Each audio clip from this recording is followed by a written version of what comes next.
Hi, my name is Julie, and a little bit about myself. I grew up in the Philippines and was a missionary kid. And growing up, I struggled a great deal with deep feelings of guilt as a young child. At about 5 years old, I started having these feelings of guilt that were abnormal. And I would feel guilty about things that I hadn't done yet, but was afraid I would do.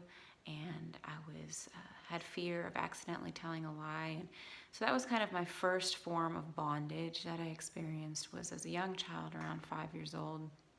And as I grew older, I was raised in a loving home, and I was raised in a Christian home. But I left for boarding school when I was around 12 years old. The island where we lived, there wasn't a great deal of good options for education. And when I went to boarding school, at the beginning, I didn't have many friends, and I relied on, my sister was there with me, and I also relied on the Lord. But then, as time passed on, I became more and more dependent on friends, and they became my form of comfort or my form of identity. And as I grew older and found a boyfriend, I began to distance myself more and more from the Lord. And as that progressed, the suffering that came from my sin, from separating myself from God, from becoming involved in a physical relationship with my boyfriend, from trying to do things my own way, that pain began to express itself in really unhealthy ways. And I began to cut myself when I was about 15 years old, and I started throwing up and becoming more and more conscious about my appearance, making that a source of identity for myself as well. And the more that I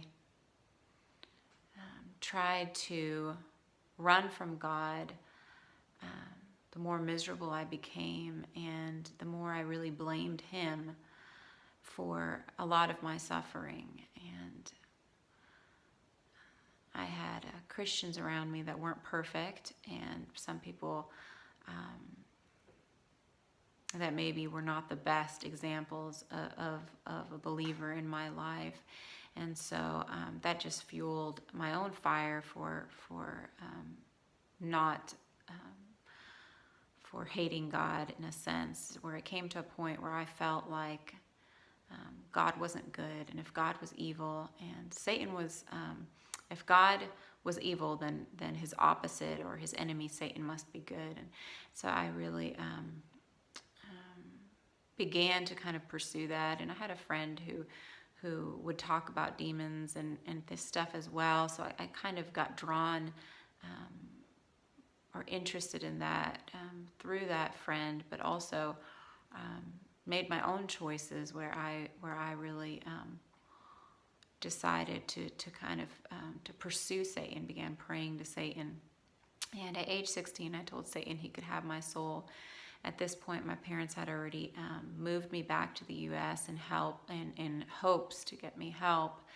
But wherever you go, there you are. And so I brought all my problems with me to a new continent, and all my loneliness and pain with me to a new continent. And during this time, I remember my parents and I, we had a small apartment in East Texas, and I would lay in bed at night, and I could feel the hollowness inside of my heart, inside of my soul. I could physically feel it when I fell asleep at night, and sometimes I would be afraid, wondering if I would wake up the next day and what would happen to me. And during this time, I met somebody, ran away from home with him, and then was taken in as a runaway. And eventually my parents let me go at age 17, and I moved in with my boyfriend, and found out I was pregnant at age 17. And this was kind of like a giant wake-up call in my life. And I wanted to keep the baby, and I didn't want to use drugs any longer. Now that I knew I was pregnant, I wanted to do things differently, and it put me in a really, really desperate place. And I felt like all my coping mechanisms of cutting and of using were now taken away, but I hadn't really, didn't really feel like I had anything else to reach out to. My parents were always willing to take me back home, but I wasn't ready.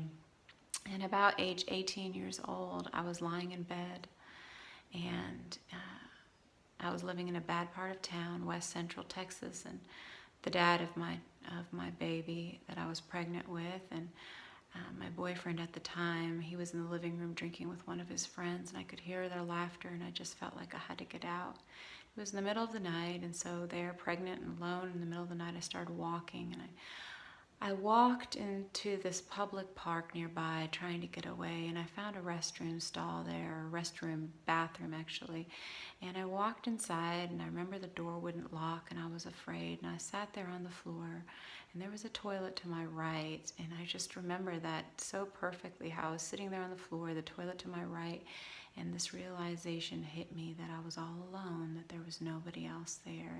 And the depth of that aloneness hit me. But I also knew that when push came to shove, Jesus was all I had, that Jesus was the one reliable, the one always there, the one who never left. And in that moment, I knew that's who I needed. And something drew me to him, and I had pain still, and I had anger, and I felt uncomfortable if I went to a church. I didn't feel close to God in a church, but I was beginning to realize that God was who I needed. And so I walked back to that house that day, and I wish I could say that my life changed overnight, that I made much better choices overnight, but it was more like a slow process. I remember calling my parents at one point during, I guess it must have been during that pregnancy, where I said, I'm sorry for all the times that I lied to you. And slowly, I just continued to change the way I was living my life. And